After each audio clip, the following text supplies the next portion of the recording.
Hello everyone and welcome back. This is frightening. I have no makeup on. I've just washed it all off because I'm going to show you how to use e.l.f. Studio products to create a base for your makeup. I'm going to go through my foundation and concealer routine for you. I moisturised with a light moisturiser about 10 minutes ago. You want to give it time to soak in.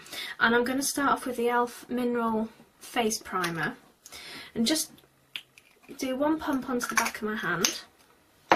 And you can either use your fingers or something like the angled foundation brush.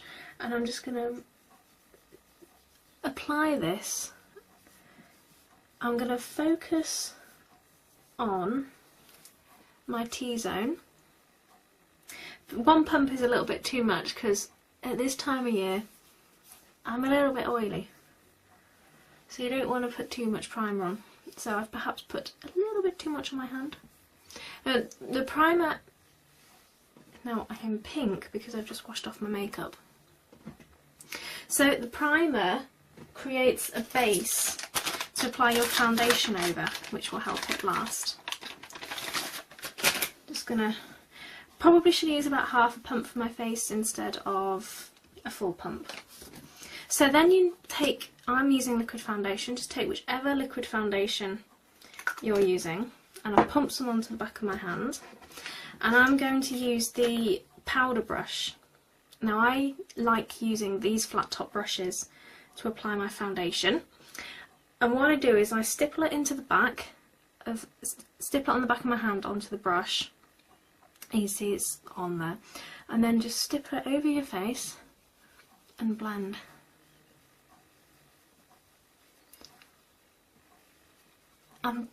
These types of brushes I have found, these flat top synthetic haired brushes, I've got a few of them, apply your liquid foundation with the best finish. And this one is only £3.50, so you can't really go wrong. And being synthetic haired, they don't soak up as much foundation. So a pump and a half, I've just added another half pump, will do my whole face.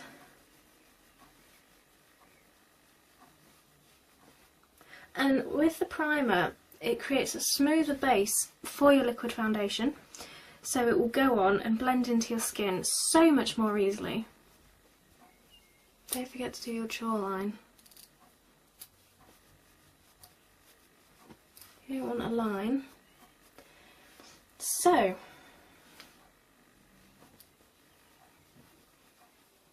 that is the liquid foundation on top of the primer. Now I'm quite fortunate at the moment, I don't have any breakouts, which up until recently I did have. Let's just pop the cover back on that brush. See, I've got a little bit of foundation left over on my hand, so let's get rid of that.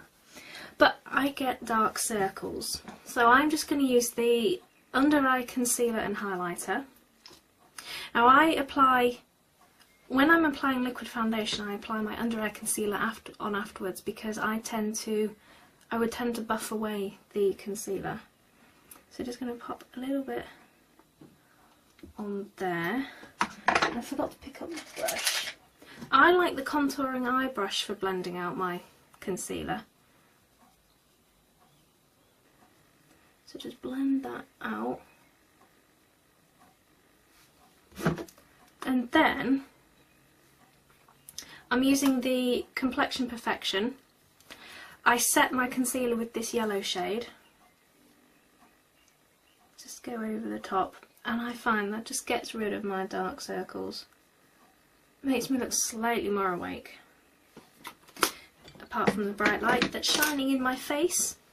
Right, so now I'm going to set my foundation with the high definition powder, and I'm going to use the Studio Complexion brush for that. I'm just going to tap it off because there's going to be quite a lot on the powder puff. Now I don't apply the powder puff directly to my face because I'll just end up with far too much and it would be far too obvious. I use the complexion brush to pick up a bit and then apply that over the face, blending in. You only need to apply a very small amount of this. And it just seems to take 5 years off. It's fantastic stuff. So I've used hardly any. And finally, we're just going to shape the eyebrows. And I do this after the powder because my eyebrows have moved out of place with the brush. I use the Treat and Tame, and I have the light shade. And I'm just going to use that wand just to move my eyebrows and fill them in slightly. Put them into place. And there you are, you're ready to apply the rest of your makeup. So, my hair is a mess, of course. Anyway, I hope that has helped, and if you have any questions then just let me know. Bye!